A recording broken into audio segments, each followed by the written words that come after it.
So the biggest conundrum for CEO and executive is how to train like an athlete but still run a business. In this video, I'm going to show you a step-by-step process of how you can set up your week to guarantee you more energy, more progress. Actually, you're going to be training like an athlete, which is going to be effective. You'll look, feel, and lead and perform at your best without feeling like you've been run over, without getting injured, and more to the point, actually have some form of structure that you can lean on when times are hard. The issue that most people have when it comes down to their training is they only see the cool bit, the Instagram bit, the bit you see on social media. This bit is hard, it's sprints, it's heavy, it's smash, bang, wallop, it's all this kind of thing. But most executives, CEOs, founders all forget the main pieces of this puzzle, which are health, and we just call it longevity, okay? So health and longevity.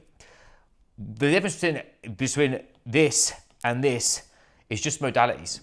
And what we're going to do today is I'm actually going to show you how to set up your week so you can hit both sides of the coin, because it's imperative that you enjoy what you're doing, you see your progress, and from an athletic standpoint, you are chasing bigger numbers, etc., etc. But there's also a part of this around creating staying power with your performance, which is actually how do you regenerate energy at a faster rate so you can lean into challenge and be effective at the right time. If we break this week up, Monday, Tuesday, Wednesday, Thursday, Friday, Saturday, Sunday, for me, for anybody who's operating at high frequency, founders, CEOs, entrepreneurs, we all know that when you get in on a Monday and you've had a weekend off, kind of off, it's absolutely riot. It's hit the ground running, it's challenge, challenge, challenge, challenge. And what you don't want to be doing is you don't want to be going in, remembering your progressive overload for how heavy you need to hit 83.5% for your back squat, for example. Or if you're in the 90s, it would be bench press, because everything was bench press on a Monday. What I like to program for executives on this day is GPP, IWT, or just general conditioning, which is called ESD. Okay, so just some terminology for you. You've got GPP, so this is general physical preparedness. This is like your circuit-y type stuff, or in 2025, everyone calls circuits hybrid. They're not. GPP just means capacity-based work. IWT is interval weight training. This was revolution. It's basically where you add a ballistic movement and a hard conditioning movement together. It makes your training super simple and super effective as long as you're recovering and you're fueling it. Your conditioning, or ESD, so energy system development, that's where you can be doing more health practices or biases if you need to, and those are also massively important. On a Tuesday, most of my customers, they train 3 days a week.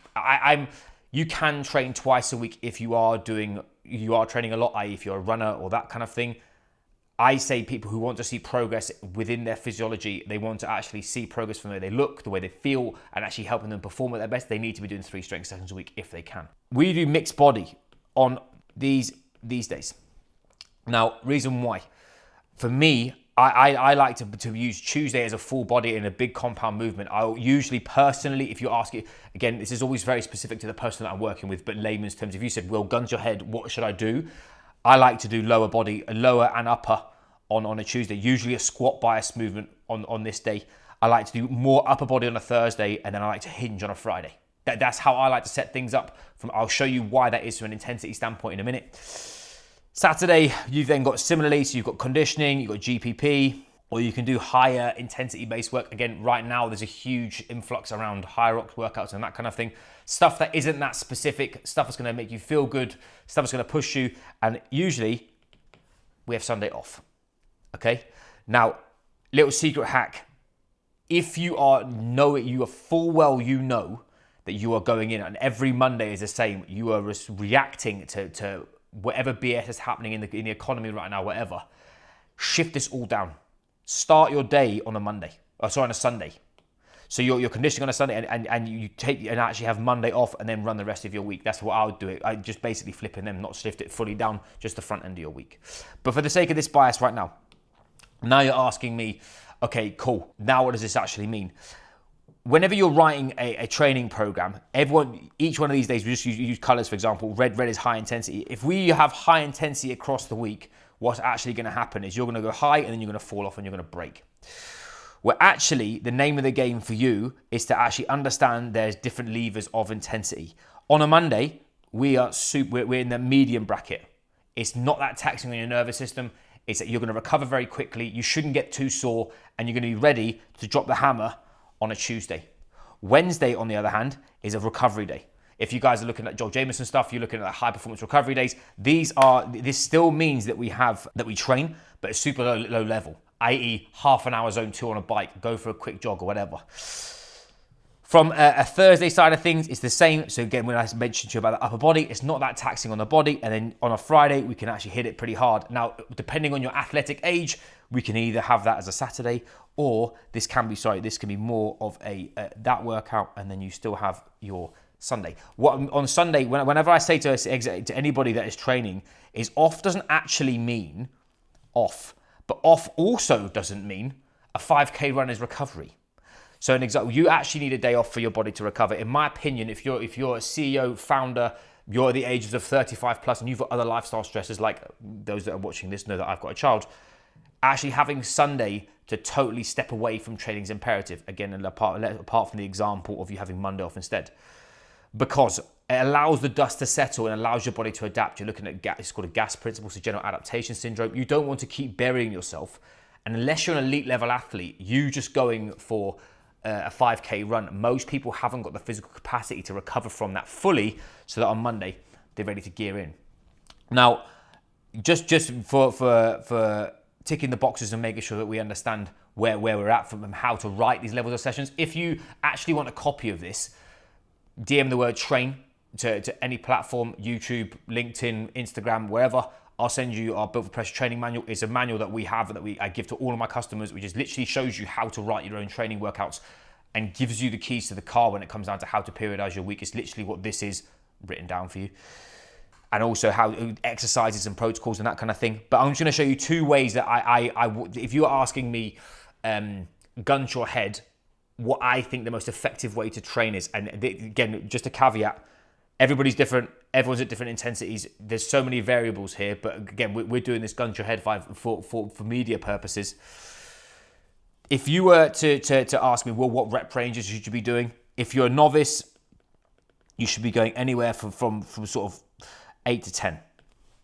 If you're an intermediate, probably 6 to 8. And if you're intermediate to advanced lifter, you can use 6 to 8, which is also a great protocol, or old school's 5x5s, brilliant. I love a 9-9-7-7-5-5. I don't believe that most executives don't need to go into the depths of heavy reps unless you are already following a training program. Just to be clear, I've got customers of mine that are pulling 200 for reps off the floor, senior executives who are CEOs. But though they've been following a structured training program for a long period of time, and that's where we can undulate their intensity. For the sakes of this video, I'm showing you the basics of what you should be looking at to train. If you're running a company, from like a physiological standpoint, that 6 to 8 rep range, or 8 to 10 rep range, is the best one to develop functional hypertrophy and functional strength. That both of those are going to allow you to look, feel, and perform at a high frequency. Yes, you need to undulate it, but those things should be massively important. Lastly, now you're going, okay, cool. How do I put this into my workouts more from like a logistics standpoint, integrating this into your diary? Just to be clear, I was asked a question not long ago about when's the optimal time to train. The optimal time to train for an executive is when it actually suits you. But actually, if you've got the ability to look after your diary, clipping it first thing in the morning means you're not going to be reactive later on. What most entrepreneurs, business leaders, founders, whoever, what happens when you get into work is you flip from the athlete, or you trying to look after yourself, to the professional. And in that is career at all costs, making sure everybody's good, making sure everybody's well. And what happens then is we have to actually shift the time that we're going to be training. And by the end of the day, you're absolutely gassed and you've got no energy or capacity left. In comparison to in the day, or in the morning, where you're fresh, you're ready, and once it's done, it's done. So again, if you're asking me the optimal time to train, it's that. If you look at it from a scientific standpoint, skill-based work should be in the morning, strength can be sort of middle of the day. That's like super geeky science that is not that applicable. So anyway, I digress. That is how we're looking to train for anybody who is under pressure, who needs to push themselves, but also knows they want to look, feel, and perform like an athlete. If you've been struggling to actually balance that within your process, as I said, if you'd like a copy of this, just DM the word train, or you're frustrated, you just don't know what your next move is, you've been implementing this kind of thing, but you still feel like you've got niggles, you feel like you still haven't got energy, or you full well know that your standards are slipped and you struggle, DM the word BFP.